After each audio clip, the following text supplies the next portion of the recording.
안녕하십니까. 6월 24일 화요일 말씀 묵상 함께 시작하겠습니다. 오늘도 주님께서 우리를 돌보시고 우리와 함께 하심을 체험하는 귀한 하루 보내실 수 있기를 기도합니다. 오늘 본문은 창세기 21장 8절에서부터 21절까지 말씀이고요. 통독하신 말씀은 시편 77편부터 81편까지 말씀입니다. 오늘 본문은 이스마엘을 중심으로 이 아브라함의 가정에서 생긴 일을 살펴볼 텐데요. 이걸 통해서 하나님께서 인간의 모든 문제와 어리석음을 해결하시는 것을 확인해 볼 수 있겠습니다. 그럼 먼저 말씀을 보시고 묵상을 이어나가도록 하겠습니다. 아이가 자라매 젖을 떼고 이삭이 젖을 떼는 날에 아브라함이 큰 잔치를 베풀었더라. 사라가 본즉 아브라함의 아들 애굽 여인 하갈의 아들이 이삭을 놀리는지라. 그가 아브라함에게 이르되 이 여종과 그 아들을 내쫓으라. 이 종의 아들은 내 아들 이삭과 함께 기업을 얻지 못하리라.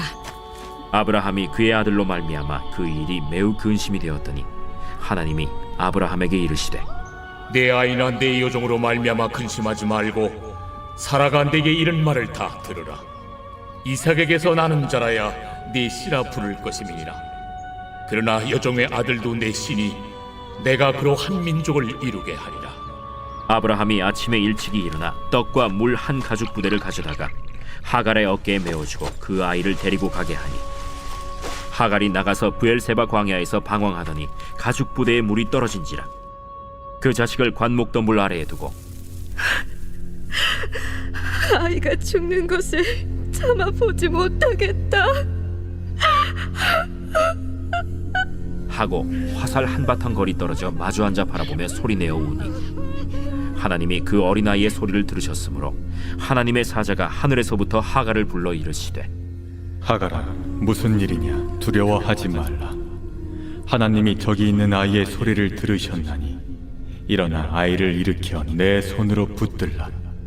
그가 큰 민족을 이루게 하리라. 하나님이 하갈의 눈을 밝히셨으므로 샘물을 보고 가서 가죽 부대에 물을 채우다가 그 아이에게 마시게 하였더라.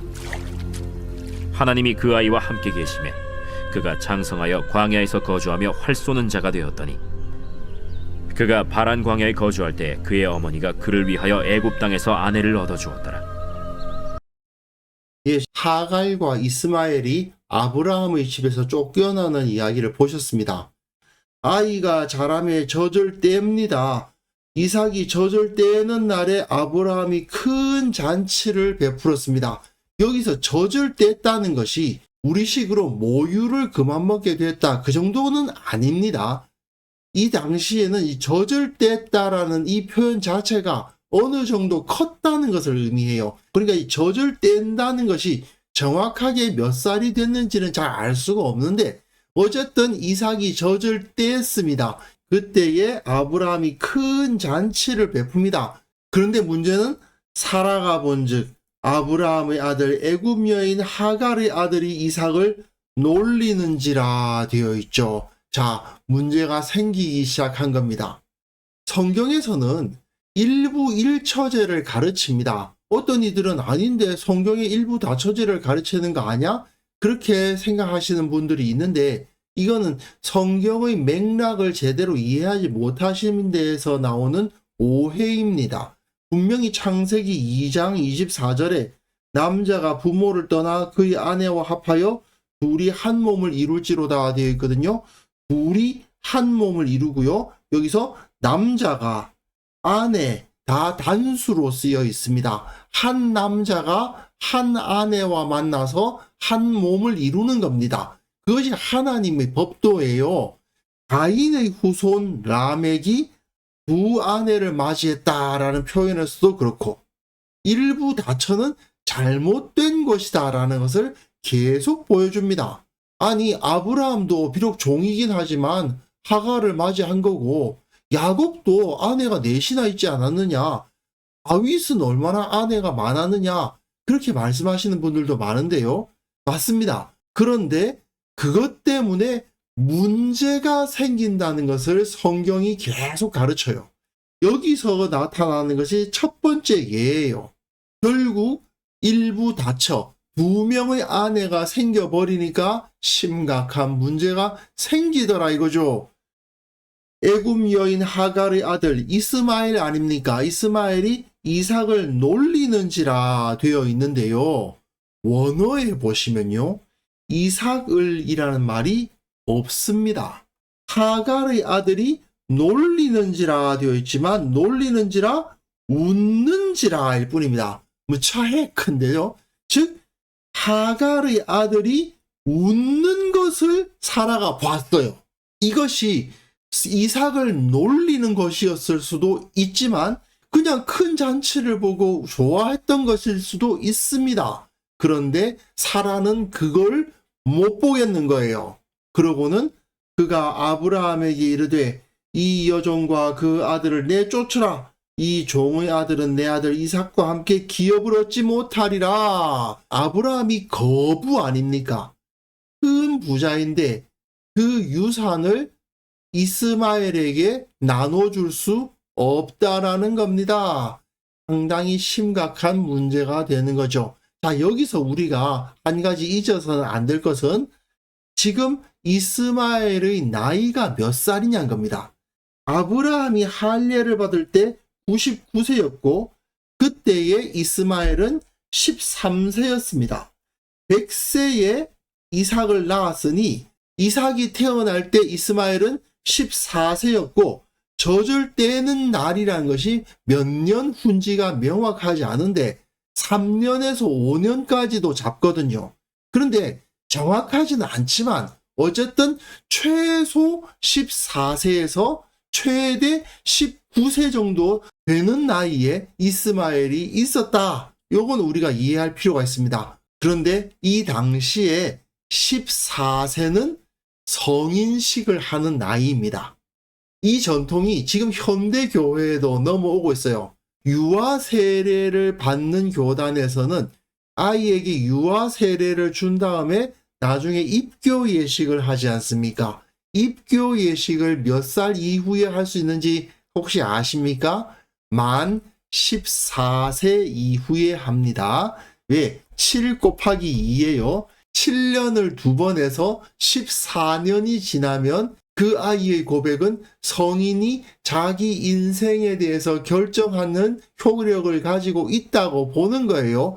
아브라함이 그의 아들로 말미암아 그 일이 매우 근심이 되었습니다. 그의 아들로 말미암아라는 표현도 참 재미있습니다. 이게 이스마엘입니까? 이삭입니까? 이거는 이스마엘일 수도 있고 이삭일 수도 있어요. 이스마엘 때문에 근심이 됐죠. 또한 이삭이 태어남으로 말미암아 근심이 된 겁니다. 분명히 아들 이삭이 태어난 것은 이삭이 젖을 때였을 때 큰 잔치를 벌일 정도로 아브라함에게는 너무나도 중요하고 너무나도 기쁜 일이었습니다. 그러나 그 아내 사라에 의해서 어떤 일이 되고 말았어요? 오히려 근심이 되고 있잖아요. 하나님의 약속이 이루어졌는데 믿음으로 순종했더라면 그냥 기쁨일 뿐이었겠지만 믿음으로 순종하지 않고 인간적인 방법으로 하나님의 뜻을 이루어 보려고 했다가 이스마엘이 태어나고 그 이스마엘 때문에 하나님의 약속이 이루어지는 것이 오히려 근심이 되는 결과에 놓여지고 만 것입니다. 그런데 하나님은 아브라함에게 이르시되 내 아이나 내 여종으로 말미암아 근심하지 말고 사라가 내게 이른 말을 다 들으라. 이삭에게서 나는 자라야 내 씨라 부를 것임이라. 하갈과 이스마엘을 내보내라고 말씀을 하신 거예요. 왜? 이삭만이 언약의 자손이니까. 그리고 그 섭리는 변화하지 않는 거거든요. 도무지 인간의 능력으로서는 얻을 수 없는 자식, 이삭을 통해서 하나님의 백성이 만들어질 겁니다. 그런데 이스마엘은 인간의 능력으로 얻은 자녀 아닙니까? 그렇기 때문에 이스마엘을 통해서는 하나님의 언약 자손을 만들어가지 않으시겠다는 거예요. 그러나 여종의 아들도 너의 씨니까 내가 그로 한 민족을 이루게 하리라. 분명히 이스마엘은 아브라함의 아들로서는 살 수 없지만 하나님의 공급하심을 받는 은혜는 없어지지 않을 것이다 라고 하나님께서 말씀해 주시는 거예요. 궁극적으로 잘못은 아브라함과 사라가 한 것이지 하갈과 이스마엘이 한 것이 아니기 때문에, 억울한 피해자이기 때문에 하나님은 나름대로 그것에 대한 보상을 해 주겠다라고 말씀을 하시는 거죠. 하나님의 말씀을 따라서 아브라함은 아침에 일찍 일어나 떡과 물 한 가죽 부대를 가져다가 하갈의 어깨에 메어주고 그 아이를 데리고 가게 하니, 하나님의 말씀에 따라서 이 하갈과 이스마엘을 자기의 아내와 아들로 보지 않고 종과 종의 아들로 보고 내보낸 겁니다. 만약에 이스마엘이 아브라함의 아들이 아니었다라고 한다면 이건 상당히 자비로운 행동이에요. 종에게 자유를 주는 것이기 때문입니다. 이스마엘은 이미 그 당시로 봤을 때는 성인이에요. 하갈의 입장에서도 성인 아들을 데리고 있는 여인이에요. 그렇다면 비록 아주 부유하게 살 수는 없을 수도 있지만 일해서 먹고 살 수 있는 상황이 된 겁니다. 사실 이 당시에는 교육을 많이 받아야 된다든지 어떤 특정한 기술이 필요하다든지 그런 시대가 아니잖아요. 물론 아주 부유하게 살기는 어려울 수도 있죠. 하지만 더 이상 종이 아니지 않습니까? 자유인이란 말이에요. 그러니까 아브라함과 이스마엘의 이 특별한 관계만 아니었다면 아브라함이 자기 종을 자유롭게 해주는 것이기 때문에 나쁜 짓은 아니에요. 하지만 인간적으로 봤을 때에 어쨌든 피가 섞인 아버지한테 내쫓김을 당한 것이니 하갈과 이스마엘은 상당한 충격을 받았을 것 같기는 합니다. 하갈이 나가서 브엘세바 광야에서 방황을 해요. 예전에 사레가 하갈을 학대했을 때 하갈이 사레 앞에서 도망하였더라. 여호와의 사자가 광야의 샘물 곁, 그 술길 샘 곁에서 그를 만났다라고 되어 있거든요. 원래 하갈이 애굽 사람이다 보니까 애굽으로 가는 길을 잘 찾아가고 있었거든요. 근데 이번에는 길을 잃어버린 겁니다. 브엘세바라는 말은 브엘이 우물, 샘이란 뜻이고요. 세바라는 것이 일곱이란 뜻입니다. 7개의 오아시스죠. 7개의 오아시스가 있는 브엘세바로 가려고 하는데 그 길을 잃은 모양이에요. 그래서 광야에서 방황을 하고 있습니다. 길을 잃어버리고 가죽 부대의 물이 떨어지고 말았습니다. 그러니까 그 자식을 관목 덤불 아래에 두고 이르되 아이가 죽는 것을 참아보지 못하겠다 하고 화살 한바탕 거리, 화살을 한번 쏘아서 날아갈 정도의 거리죠. 제법 멀린데 떨어져서 마주 앉아보며 소리내어 울었다 되어 있는데, 하갈과 이스마엘이 정신적으로 많이 충격을 받은 건 사실인 것 같아요. 우리는 이스마엘이 적어도 14살이라는 사실을 잊으면 안 됩니다. 이 당시로서는 장성한 사람 취급을 받았던 거예요. 그런데도 불구하고 그 이스마엘을 관목 덤불에 두고 멀리 떨어져서 아이가 죽는 것을 차마 못 보겠다고 운다. 이게 좀 이상하죠. 아니 조그만 아이도 아니고 큰 애인데 물 떨어졌는데 물이 모자라서 큰일 났다. 그것 때문에 두려워하는 건 알겠는데 왜 이런 식으로 우는가? 이는 이스마엘이 심리적으로 깊은 타격을 입었기 때문에 생긴 문제가 아닌가 생각이 돼요. 뭐 충분히 상상이 되죠. 신분이야 여종의 아들이긴 한데 사실상 부잣집 도련님으로 살았던 거 아닙니까? 근데 하루아침에 자유민이라고는 하지만 가난한 자유민의 위치로 떨어져서 쫓겨난 거잖아요. 하나님이 그 어린아이의 소리를 들으셨으므로 되어 있는데요. 여기서 어린아이라고 번역한 것은 조금 아쉽습니다. 왜냐하면 이 원문이 나르예요. 이 나르란 단어는 어린이로부터 10대 정도 되는 청소년에 이르는 남자들을 통칭하는 말이 바로 나르거든요.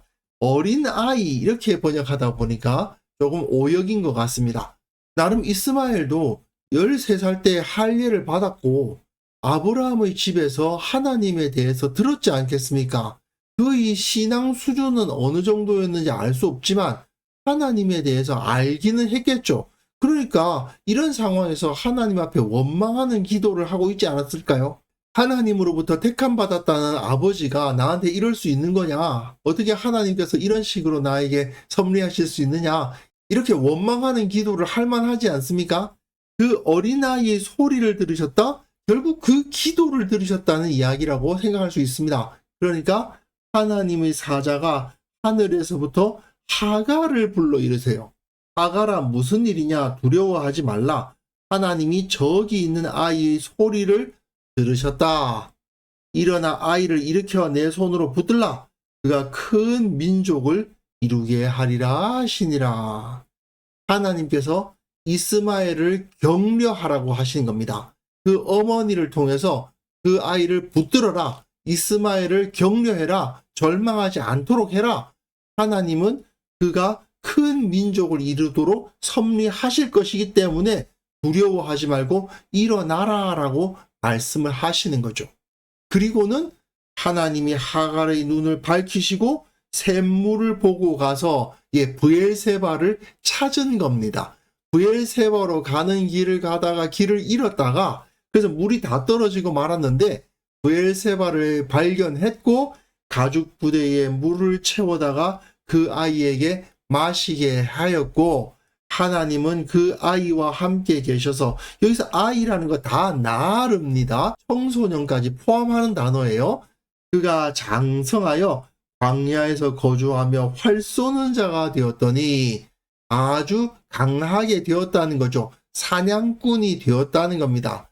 그가 바란 광야에 거주할 때에 그의 어머니가 그를 위하여 애굽 땅에서 아내를 얻어 주었더라 되어 있는데 창세기에서는 아내를 얻는다는 것은 통치자의 위치에 오른다는 것을 의미하죠.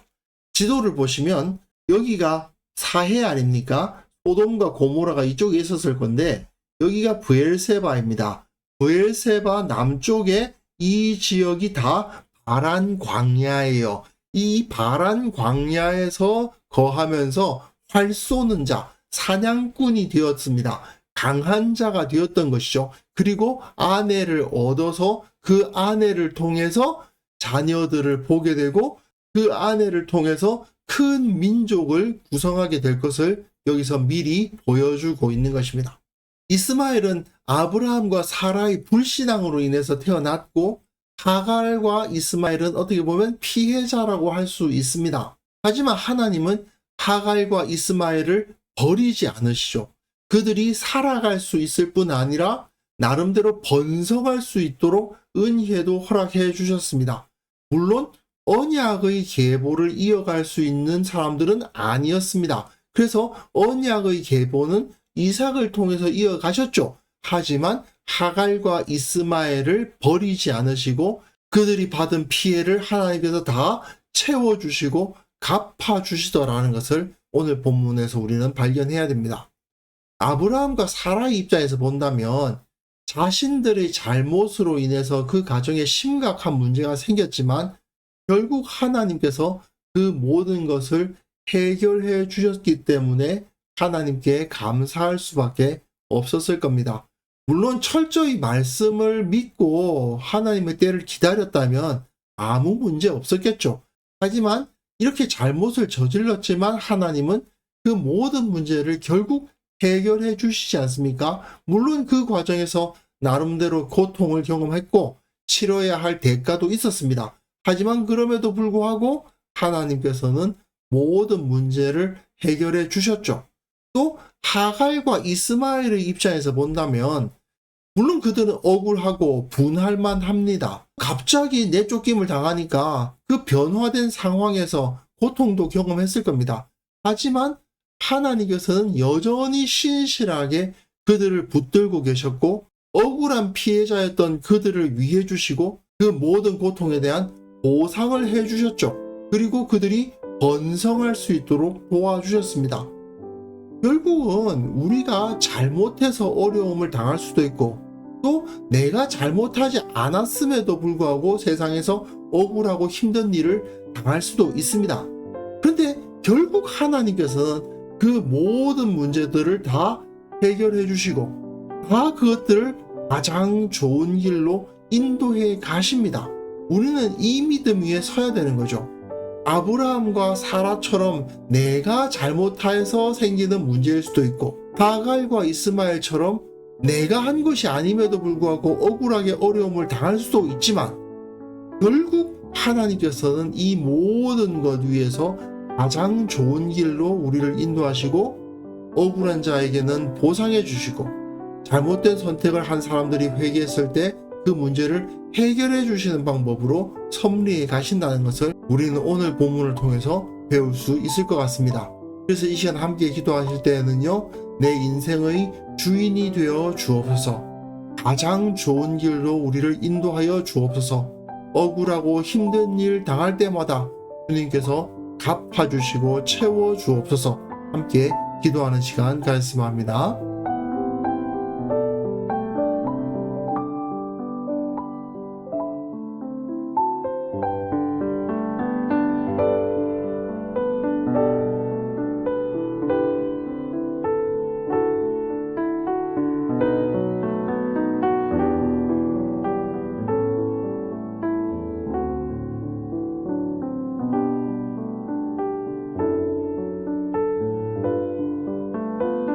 거룩하신 하나님, 내 인생의 주인이시고 우리의 인도자가 되어 주옵소서.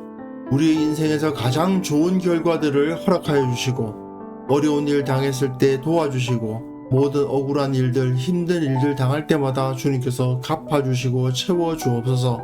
아버지께서 공급하시고 채워주시는 모든 그 섭리를 우리 모든 성도들이 다 체험할 수 있도록 도와주시고 주님께 감사하며 기뻐하며 찬양을 올릴 수 있도록 주께서 복의 복을 허락하여 주옵소서.